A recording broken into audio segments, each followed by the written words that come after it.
the defenders of journalistic integrity, independence and impartiality in Pakistan, and yet to many in Pakistan, not least in the military, you are not seen as entirely independent, neutral and impartial, because over the last couple of years you're basically seen to have been increasingly giving a platform to one particular political player, Nawaz Sharif, who has run into an awful lot of trouble because of allegations of corruption.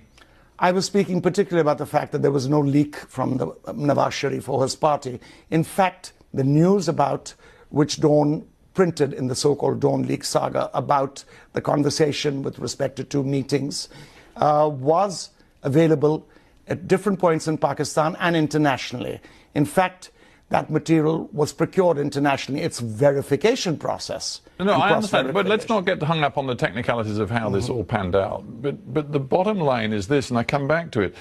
You, the self-proclaimed independent, impartial, neutral media group covering Pakistani politics, are now seen to be supportive and sympathetic of Nawaz Sharif, his daughter, who are now, it has to be said, convicted criminals. I think what is more important is that there is an element of orchestration in that. Where's your evidence? Who's orchestrating and where is your evidence for it? I think that if you go to the social media, if you look at the trolls on the social media, if you look at the attacks on Dawn, you might get some idea that there is a very large presence by the ISPR or the Inter-Services Public Relations on the social media. Pakistani intelligence? Absolutely. It's going after you because Not going after us so much as going after anybody that they feel stands in their way. I think it's important to say that although it's not a contest, we are hardly contenders for straight power.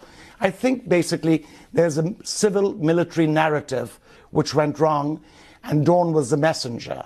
And a large part of that is shooting the messenger. You see, you started this interview with the premise that Pakistan's democracy is facing threats and dangers. But you're, in a way, creating those threats and dangers, because you're now telling me that the Pakistani intelligence services are meddling in politics to the extent that they want to, quote-unquote, decapitate one particular important political player, and one can only